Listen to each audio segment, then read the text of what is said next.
Forest ডিপাৰ্টমেণ্টত প্ৰায়ে শুনা যায়, মইতো ৰাজনৈতিক ক্ষেত্ৰখনত বহু বছৰ হ'ল ষ্টুডেণ্ট পলিটিক্সৰ পৰা পলিটিক্স কৰিছোঁ, গতিকে ৰাজহুৱা জীৱনতে আছোঁ, ৰাজহুৱা খবৰবিলাক পাই থাকোঁ। একোজন মানুহৰ ফৰেষ্ট ডিপাৰ্টমেণ্টত ট্ৰেন্সফাৰ পষ্টিঙৰ কাৰণে যি ধৰণৰ ধনৰ লেনদেনৰ অভিযোগ আহে, মই সঁচা মিছা প্ৰুফ হোৱা নাই যেতিয়া মই নকওঁ, এতিয়া প্ৰুফ হ'লে মই কওঁ। গতিকে এই ধৰণৰ আপোনালোকে এটা ভাল জেগাত পষ্টিং ল'বৰ কাৰণে মানে ইয়াত 20 লাখ, তাত 30 লাখ, অমুক ডিভিজনত 50 লাখ দি আহিব লাগে, অমুকত 30 লাখ দি আহিব লাগে, এই যিটো ব্যৱস্থা, এই ব্যৱস্থাটো মন্ত্ৰী হিচাপে মই দায়িত্ব লোৱাৰ পিছত এই ব্যৱস্থাটোৰ সম্পূৰ্ণ ফুল ষ্টপ লাগিল বুলি ধৰিলোঁ। আপোনালোকে যোনে মই শুনিম যে কোনোবাই ট্ৰেন্সফাৰ পষ্টিঙৰ নামত কাৰোবাৰ ওচৰত গৈছে, তেওঁ জীৱনত ভাল পষ্টিং নাপায়, এনেকুৱা পষ্টিং পাব যে তেওঁৰ এছিয়াৰখন বেয়া কৰা কামটো মোৰ থাকিব। তেওঁৰ এছিয়াৰখন কিমান বেয়া কৰিব লাগে সেই কামটো মই কৰি থাকিম। গতিকে আজিৰ পৰা এটা কথা ক্লিয়াৰ হৈ যাওক, কাৰণ আমাৰ লগতো কিছুমান মানুহ থাকে, সেই মানুহবিলাকক ক'ব ছাৰক মই কৈ দিম, দাদাৰ লগত মোৰ ভাল, আমাৰ সতীৰ্থও থাকিব। কোনো সতীৰ্থ, কোনো মানুহক আপোনালোকে কোনো কাৰণত ট্ৰেন্সফাৰ পষ্টিঙৰ কাৰণে ক'তোই লগ নকৰিব। আৰু আপোনালোকৰ তলৰ একেবাৰে ফৰেষ্টাৰজনলৈকে, ফৰেষ্ট গাৰ্ডজনলৈকে এই মেছেজটো দি দিব যে মই বিভাগত মন্ত্ৰী হৈ থকালৈকে কোনো ট্ৰেন্সফাৰ পষ্টিঙৰ নামত 1 টকাৰো দুৰ্নীতি হ'ব নোৱাৰে, এইটো একদম স্পষ্ট। কোনোবাই যদি আপোনালোকক কয়, আপোনালোকক মোৰ প্ৰাইভেট নাম্বাৰ আছে, মোৰ হোৱাটছআপ নাম্বাৰ আছে, হোৱাটছআপ নাম্বাৰত মাত্ৰ মেছেজ দিব যে মোক আপোনাৰ হৈ অমুক মানুহজনে মোক ট্ৰেন্সফাৰৰ নামত পইচা বিচাৰিছে, পষ্টিঙৰ নামত পইচা বিচাৰিছে। আপোনালোকৰ এইটো সম্পূৰ্ণ ৰাইট আছে।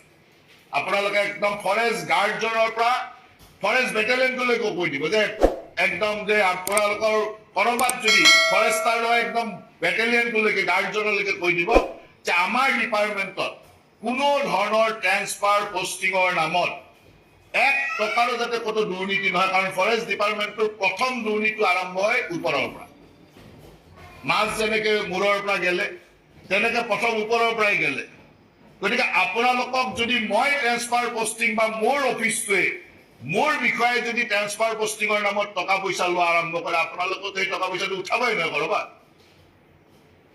গতিকে আপোনালোকক প্ৰথম আমাৰ পৰাই গলিব। সেইকাৰণে মই আমাৰ ডিপাৰ্টমেণ্টৰ প্ৰথম দোষটোকে কৈছো যে মোৰ কাৰ্যালয়, কাৰণ ট্ৰেন্সফাৰ পষ্টিঙৰ অথৰিটি চৰকাৰৰ, চৰকাৰ মানে বিভাগৰ মন্ত্ৰী হিচাপে মই আছো, মুখ্যমন্ত্ৰী ডাঙৰীয়া আছে।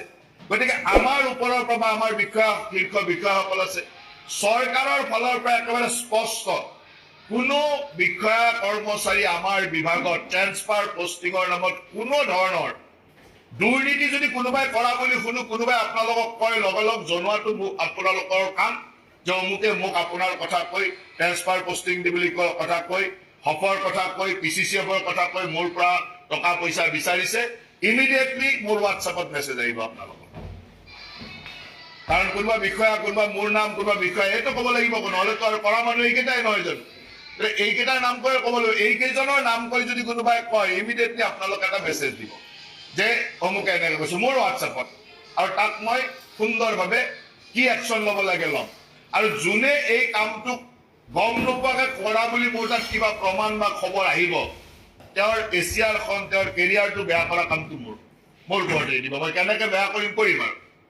গতিকে মই প্ৰথমবাৰে একদম স্পষ্টভাৱে কৈছো এই কথাটো আমাৰ পৰা নোহোৱা, কাৰণ যদি টকা দি পষ্টিং ল'ব নালাগে, আপোনালোকে সৎভাৱে কাম কৰাত একো অসুবিধা নাই। কিবা অসুবিধা আছে নেকি? টকা দি পষ্টিং ল'লেতো অসৎভাৱে কাম কৰিবই। টকা দি পষ্টিং লোৱা কামটো ফুল ষ্টপ লাগিল। দ্বিতীয় কথাটো হ'ল যে আমাৰ বিভাগত একোটা ডিভিজনত, একোটা ৰেঞ্জত, একোটা বিটত 10 বছৰ, 15 বছৰ, 20 বছৰ চাকৰি জীৱন শেষ হৈ যায়। কিয় এটা অফিচত ইমান দিন থাকিব লাগে? ফৰেষ্ট ডিপাৰ্টমেণ্টত যেতিয়া আপোনালোকে চাকৰি লৈছিলে, তেতিয়াতো জংঘলত থাকিম বুলিয়ে চাকৰি লৈছে নহয়? চাকৰিটো জংঘলত থাকিম বুলিয়ে লৈছে, ফৰেষ্টৰ কাম কৰিম বুলিয়ে লৈছে। এতিয়া চহৰৰ মাজত এইটো বিট, অমুকত ভালকে গাড়ী চলে, অমুকত ভালকে বালিৰ ট্ৰাক চলে, অমুকত শিলৰ কুঁৱেৰী আছে, গতিকে সেইটো ডিভিজনে মোক লাগিব, সেইটো ৰেঞ্জে লাগিব। এই যে ৰেঞ্জ ডিভিজনত আপোনালোকে 10 বছৰ, 12 বছৰ, 15 বছৰ একেবাৰে ফৰেষ্ট গাৰ্ডটোৰ পৰা DFO-টো একদম শীৰ্ষ বিষয়ালৈকে এটা ডিভিজনতে বহি থকা এটা অফিসতে বহি থকা এই যিটো চিষ্টেম, এই চিষ্টেমটো আজিৰ পৰা অৱসান কৰি বুলি ধৰি লওক। 3 বছৰ হোৱা সকলো মানুহে মেণ্টেলি নিজৰ নিজৰ ডিভিজনৰ পৰা যাবৰ কাৰণে প্ৰস্তুত হৈ যাব। যাৰ 3 বছৰ হৈছে চৰকাৰী নিয়ম মতে যে 3 বছৰ আপুনি থাকিব লাগে, 3 বছৰ পাৰ হোৱা সকলো বিষয়া কৰ্মচাৰী DFOৰ পৰা একেবাৰে ফৰেষ্টাৰ বেটেলিয়নটোলৈকে, প্ৰয়োজন অপেক্ষে বেটেলিয়ন বুলি মই কৈছো, ফৰেষ্টাৰলৈকে সকলো মানুহে 3 বছৰ সম্পূৰ্ণ হোৱা সকলোৱে নিজৰ যাবৰ কাৰণে প্ৰস্তুত হৈ লওক। আৰু সকলোৱে গোটেই জীৱনভৰ টেৰিটৰিয়েল ডিভিজনত থাকিব লাগে বুলিতো কোনো কথা নাই। ৱাইল্ড লাইফতো বহুত কাম আছে, বেলেগতো কাম আছে। গতিকে ৱাইল্ড লাইফৰ মানুহ টেৰিটৰিয়েলত আহিব, টেৰিটৰিয়েলৰ মানুহ ৱাইল্ড লাইফত যাব, অমুকৰ মানুহ ক'ত যাব, কি কৰিব লাগে সেইটো মোৰ ওপৰত এৰি দিয়ক। কাকো ৰিকমেণ্ড নকৰিব, কাকো গৈ খাতিৰ নকৰিব যে মোক ৰখাব লাগে। 3 বছৰ হোৱা প্ৰত্যেকজন মানুহে মনত ভাবি লওক যে আমি ডিপাৰ্টমেণ্টৰ সেই জেগাত থাকিব নোৱাৰিম, কাৰণ এইটো আপোনালোকক নিয়মে নকয়। 3 বছৰ এটা ঠাইত আছে, গতিকে 3 বছৰৰ পিছত আপোনালোকে যাব লাগে। তাৰ লগত আপোনালোকৰ হয় পৰিয়াল আছে, সকলোৰে বিভিন্ন অসুবিধা সুবিধা আছে, মাক দেউতাক থাকে, ঘৰত কেতিয়াবা থাকিব লগা এই ধৰণৰ কিছু অসুবিধা থাকে। হয় এজন মানুহ ডিব্ৰুগড়ৰ মানুহজন আচাৰত গুচি গ'লে তেওঁৰ পৰিয়ালৰ লগত সংযোগ নোহোৱা হৈ যায়, এনেকুৱা কিছুমান কথা থাকিব।